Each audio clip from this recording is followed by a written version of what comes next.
আয় আল্লাহ, দেশ নেত্রী বেগম খালেদা জিয়া অসুস্থ অবস্থায় আছে আল্লাহ, অনেক মানুষ তার জন্য বেকুল কান্নাকাটি করতেছে। রব্বুল আলামিন, আয় আল্লাহ, দেশ নেত্রী বেগম খালেদা জিয়ার জন্য দোয়া করি আল্লাহ। তাফসিরুল কোরআন মাহফিল থেকে দোয়া করলাম, তাকে তুমি পরিপূর্ণ শেফায়ে কামেলা আজেলা দান করিয়া দাও।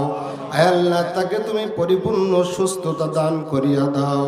সুবহান রাব্বিকা রাব্বিল ইজ্জাতি আম্মা ইয়াসিফুন ওয়া সালামুন আলাল মুরসালিন ওয়ালহামদুলিল্লাহি রাব্বিল আলামিন। আমার জান মদিনা, আমার প্রাণ মদিনা, ভুলে যেতে চাইলেও ভোলা যায় না, জোরে ভুলে যেতে চাইলেও ভোলা যায় না। মদিনার স্মৃতিগুলো ভাবি বারে বার, কবে আমি দেখা পাবো রওজা তোমার। জোরে কোন মারহাবা। প্রিয় নবীর প্রেমে আমি হলাম দিওয়ানা, ভুলে যেতে চাইলেও ভোলা যায় না, জোরে ভুলে যেতে চাইলেও ভোলা যায় না। জোরে কোন মারহাবা। আল্লাহু আকবার ওয়ালিল্লাহিল হামদু, বিসমিল্লাহির রহমানির রহিম।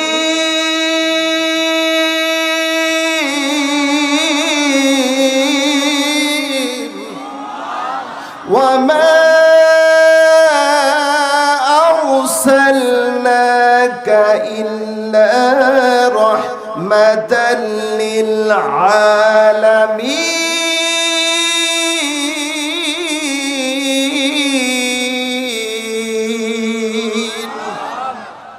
আমার ভাইয়েরা, বাবাজিরা, গভীর মনোযোগ দিয়ে শুনবেন।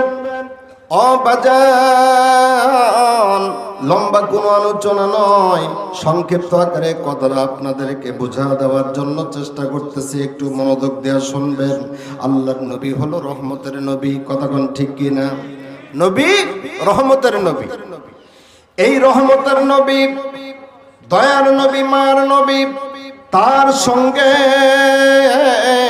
কি দুর্ব্যবহার করা হয়েছে ছোট্ট আকারে কথাটা আপনাদেরকে জানায়া দেব। একজন কাফের, নাম করা একজন কাফের, তার নাম হলো উকবা। আমার বন্ধুগণ, উবাই ইবনে খলফ আপনারা জানেন। এই উবাই ইবনে খলফ এর একজন বন্ধু ছিল, নাম হলো আকাবা ইবনে আবি মুঈত।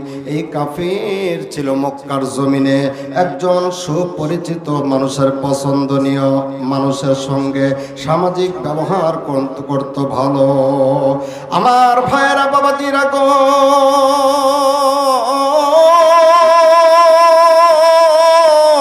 এই আকাবা ইবনে আবি মুঈত এর একটা অভ্যাস ছিল, যখন সফর থেকে ফিরতো তখন এলাকার মানুষদেরকে খাবারের ব্যবস্থা করত, এলাকার মানুষদেরকে দাওয়াত করে খাওয়াইতো।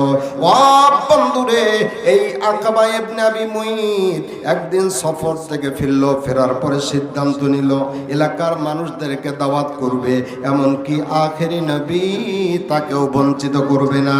এই কাফের তার বাড়িতে নবীকেও দাওয়াত করবে। জোরে কোন মারহাবা। আমার ভাইরা, বাবাদিরা, লম্বা নয়, সংক্ষিপ্ত আকারে কথাটা শুনে রাখেন। এবার আকাবা ইবনে আবি মুঈত বাড়িতে একটা আয়োজন করলো, করার পরে কাফেরদেরকে যখন দাওয়াত করলো, ওর মধ্যে আখেরি নবী মুহাম্মদুর রাসূলুল্লাহ সাল্লাল্লাহু আলাইহি ওয়াসাল্লাম তাকেও দাওয়াত করলো। দাওয়াত করার পর নবীজি এবার যখন হাজির হইয়া যায়, হাজির হওয়ার পরে আমার বন্ধুগণ খাবার খাবে, এমন সময় নবীজি হাত গুটায় নিলেন, বললেন আমি খাবার খাবো না, একটা শর্ত না মানা পর্যন্ত। জোরে কোন মারহাবা। এবার সাহেবে দাওয়াত বাড়িওয়ালা কাফের, নাম হলো আকাবা ইবনে আবি মুঈত। এই আকাবা ইবনে আবি মুঈতকে নবীজি ডাক দেয়া বললেন যে, শোনো আকাবা, আমি তোমার বাড়িতে খাবার গ্রহণের জন্য এসেছি, দাওয়াত খাবার জন্য এসেছি, কিন্তু একটা শর্ত তোমারে দিতে চাই, যদি আমার শর্ত মানতে পারো, এই শর্ত মানলে তোমার বাড়িতে দাওয়াত খাবো। জোরে কোন মারহাবা। এবার বাড়িওয়ালা আখাবা ইবনে আবি মুঈত নবীকে ডাক দিয়া বললেন, কি দাওয়াত খাওয়ার জন্য কি শর্ত জানতে চাই। এবার নবীজি বললেন যে শোনো, আমারে দাওয়াত করেছো, আমি হাজির হয়েছি। আমারে যদি খাওয়াইতে চাও একটা শর্ত তোমার পালন করতে হবে, তা হলো এই খাওয়ানোর আগেই তোমার কালেমা পড়তে হবে। জোরে কোন মারহাবা। আমার ভাইরা বাবাজিরা, নবীজি দাওয়াত খাওয়ার পূর্বে এই কাফেরকে ডাক দিয়া বললেন, আমি তোমার বাড়ি খাইতে পারি যদি তুমি কালেমা পড়ে মুসলমান হতে পারো, যদি কালেমা শাহাদাত পাঠ করতে পারো। এইবার আকাবা ইবনে আবি মুঈত দেখলো যে আমার বাড়িতে আসছে, খাওয়া দাওয়া না করে চলে গেলে আমার মান সম্মান থাকবে না। এই জন্য এবার কাফের বুদ্ধি করলো যে আমি কালেমা পাঠ করব, মনের থেকে নয় মুখ থেকে কালেমা পড়ব। আমার ভাইরা বাবাজিরা, এবার কালেমা পড়লো। যখন কালেমার খবর ছড়ায় পড়লো, এবার কাফেররা আক্রমণ করলো।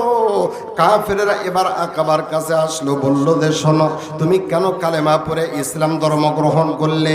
কেন তুমি নিজের ধর্ম ছেড়ে দিলে? কেন একজন মানুষকে খুশি করার জন্য?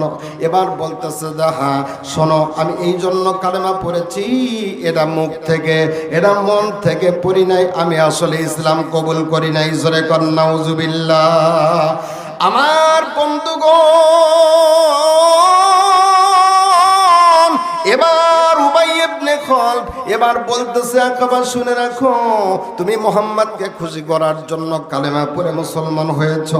তুমি যদি আমাদের সঙ্গে আমাদেরকে খুশি করতে চাও তাহলে একটা কথা মানা লাগবে। তাহলে যদি তুমি আমাদেরকে খুশি করতে চাও তাহলে একটা কথা বলতেছি, মানতে হবে। তাহলে মুহাম্মাদের মুখে থুতু নিক্ষেপ করা লাগবে। জোরে কান নাউজুবিল্লাহ। ও বন্ধুরে, নবীকে খাওয়ানোর জন্য কালেমা পড়ে ইসলাম কবুল করেছিল। এবার কাফেরদেরকে খুশি করার জন্য এবার তারা শর্ত দিল যে নবীর মুখে থুতু মারা লাগবে। ও বাজান, এবার দেখলো যে কাফেরদেরকেও তো খুশি করা লাগবে। বলল খাওয়া দাওয়া হয়ে যাক, তারপরে আমি নবীজির মুখে থুতু নিক্ষেপ করবো। জোরে কান নাউজুবিল্লাহ। আমার বন্ধুরে, এবার যখন খাবার দাওয়া হয়ে গেল, খাবার দাওয়া শেষ হওয়ার পরে নবীদের মুখের মধ্যে থুতু নিক্ষেপ করলো। মুখের দিকে যখন থুতু নিক্ষেপ করলো, নবীদি ডাক দেয়া বলছে, আকাবা, তুই আমারে দাওয়াত করে এই দুর্ব্যবহার কেন করলি? আবার মুখের মধ্যে থুতু নিক্ষেপ করলি। আমার বন্ধুগণ, আপনারা শুনেছেন নবী হলো রহমতের নবী, কথা বলেন ঠিক কিনা? ও বন্ধুরে, এই রহমতের নবীর মুখে তখন থুতু নিক্ষেপ করলো। নবীদের ডাক দেয়া বলল, আকাবা, তুই আমারে দাওয়াত করলি সম্মান দিয়া, কিন্তু খাওয়ানোর পরে কেন তুই মুখে নিক্ষেপ করলি থুতু? এইবার আমার বন্ধুগণ, নবীদি ডাক দেয়া বলল, আকাবা শুনে রাখ, মক্কা থেকে বাইরে গেলে তোরে হত্যা করা হবে। আল্লাহু আকবার। আমার বাজানদি, নবীজি শুধু এতটুকু বললেন, মক্কার বাইরে গেলে তোরা হত্যা করা হবে। আমার বন্ধুগণ, লম্বা করব না, শোনেন। এবার মানে ঘটনা তো আপাতত শেষ। নবীজির মুখে থুতু নিক্ষেপ করা হলো, নবীজি বদদোয়া দিলেন। এরপরে বাড়িতে যখন চলে আসলেন, আমার বন্ধুগণ, বদরের ময়দান যখন যুদ্ধ কায়েম হলো, বদরের ময়দানে যখন যুদ্ধ সংগঠিত হবে, এই যুদ্ধের মধ্যে আকাবা ইবনে আবি মুঈত যখন এই বদরের ময়দানে কাফেরদের পক্ষ নিয়ে যুদ্ধ করতে গেল, বদরের ময়দানে মুসলমানদের হাতে নিহত হলো। নবীজির বদদোয়া কাজে লেগে গেল। আল্লাহু আকবার। আমার বন্ধুরে, আর লম্বা করতে চাই না। এই জন্য নবীজিকে ভালোবাসবেন, মহব্বত করবেন, নবীজির সুন্নাত মানবেন, আল্লাহর হুকুম নবীজির তরিকা চলবেন। আল্লাহ পাক আমাদেরকে তৌফিক দান করুক। সকলে বলেন আমিন। আরো জোরে বলেন আমিন। লিল্লাহি তাকবীর।